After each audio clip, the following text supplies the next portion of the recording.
Present. Miss Rosa Gonzalez, Here. Leslie Kessler, Present. Good morning. Jamie Minor, Here. Pearl Roan,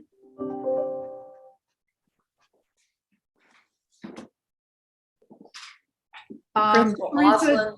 Yeah. Crystal Oslin has an excuse to be absent today due to a family emergency. Pearl Roan, roll call Here. vote. You're here. I'm here. Thank you. And then we have joining us our attorney, David Gadd, Morning. Deputy Director, Debbie Reagan, Here. Executive Director, Kathy Arney, Here. our IT guru, David Knoll, is in the background. And I believe I saw Paula Brooks in there for a moment. So thank you all for being here today on this gorgeous December 1st in North Carolina. It's like my neighbor said, who's from upstate New York, I love North Carolina. It's 40 degrees one day, and if you're cold, just wait a couple of days, it'll warm right up. So I think we're very blessed to live in this beautiful state, and we are called today to do the people's work in PT regulation.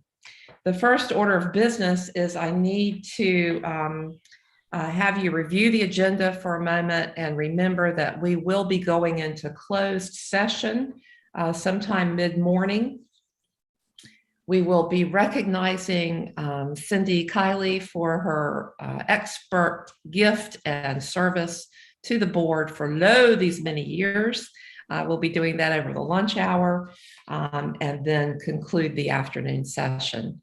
If you have any IT issues or Zooming issues or you can't get on, you all have access to David Knoll's contact information, so please reach out to him at any time during the day. I'm going to begin by reading the conflict of interest reminder. This is a requirement that every licensing board consider before we do our business. And this is Executive Order 127.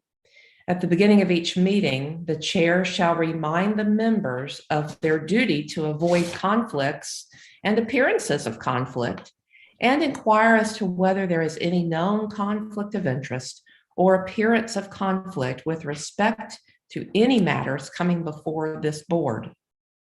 Individual members must make a diligent effort before taking any action, including participation in discussions, to determine whether a conflict or appearance of conflict of interest exists.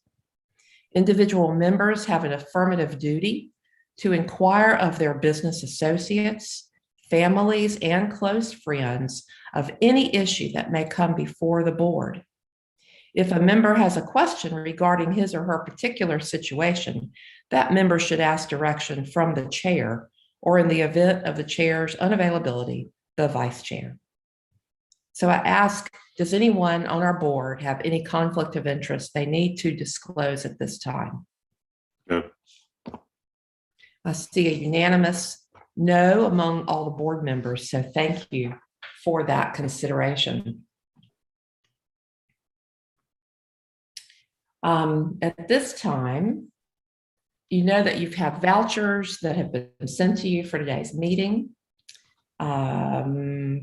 Public notice has been posted to all the government officials and members who requested the agenda. This meeting is being live streamed on YouTube, and any member of the public is invited to participate in our board proceedings today by accessing the YouTube live stream. At this time, we'll look back at minutes. You have as a reference the draft of the minutes from our last meeting, our September 22nd, 2021 meeting. As you have reviewed those minutes prior to this board meeting, does anyone have a question, an editorial suggestion, or any concern about those minutes? If not, I would entertain a motion to approve and proceed. I move we accept the minutes as written. Second. Pearl Roan has motion that we approve them, and I believe that was David Edwards who seconded. Yes, ma'am. Okay, all those in favor of adopting and approving the minutes before you from September 22nd, please let it be known by saying aye. Aye. Aye. And Aye. Chair, if I could chime in real quick, we're missing a member, and I believe under the rules established to do these Zoom meetings in a public meeting, we do need to therefore make a roll call. I know that takes a little extra time, but I think that's what we need to do here. Okay, thank you, David Gadd, our attorney. So we need to do a roll call vote, and I assume, David, that applies to every motion and vote we take today, Yes. since we are in Zoom. Okay. So roll call vote to approve. Dr. Garcia, Aye. Pearl Roan, Aye. Rosa Gonzalez, Aye. David Edwards, Aye. Leslie Kessler, Aye. Jamie Minor, Aye. and Teresa Hale, aye. So the motion passes unanimously.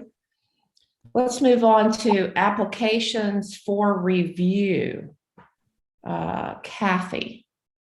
We don't have any today, and this is a result of the AAP. We do not need to make anyone eligible from CAPTE accredited programs to take the exam. We thus far don't have any other applicants that need to have their application reviewed from outside the US programs. I think we've also worked on contacting them ahead of time to let them know that if they have any deficiencies in their educational credentials, how to possibly do that. So we're being more efficient with communicating with those. So we don't have anybody in the open session for review today. Thank you, Kathy. Do you want to, just for the purpose of any public member who may be attending via YouTube, do you want to explain the AAP? Absolutely. So one of the main requirements that an applicant needs to submit to the board is the fact that they have taken the National Physical Therapy exam and passed it at the passing level. And they need that credential in order to qualify for licensure. Historically, the board reviewed applications prior to applicants taking the exam, but the Federation of State Boards of Physical Therapy, who own the exam, have created another pathway by which applicants can be made eligible to take the exam.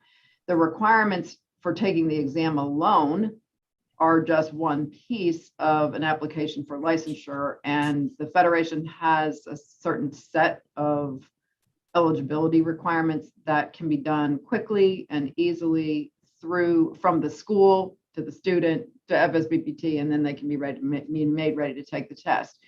This was adopted during COVID, and in order to streamline and reduce delays in getting applicants to that portion of the requirement, having met that requirement, and then they could be made more eligible for licensure after passing the exam. So our board has adopted that by rule and made that process much more efficient. Thus, there are fewer applications that need to be reviewed by the board.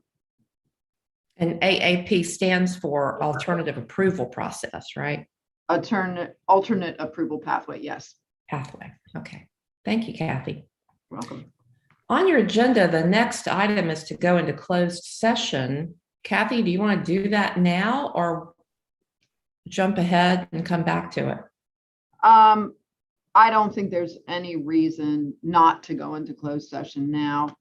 What I need to do real quick is take a look at our logistical page, because I think we can just continue on with the Zoom that we have right now. Yeah, we'll continue on, and then we'll switch Zooms at the lunch hour. So, Okay. I mean, I think this is fine. We ended up determining that we are not having a guest during the closed session, so we can go ahead and conduct the business. Okay, we need a motion to go into closed session. I so move. Second. Leslie has made a motion to go into closed session, and who was the second on that? I second. Both of them. Pearl? Okay. Roll call vote to approve going into closed session. Leslie, Aye. Pearl, Aye. Jamie, Aye. David, Aye. Rosa, Aye. Dr. Gonzalez. Aye.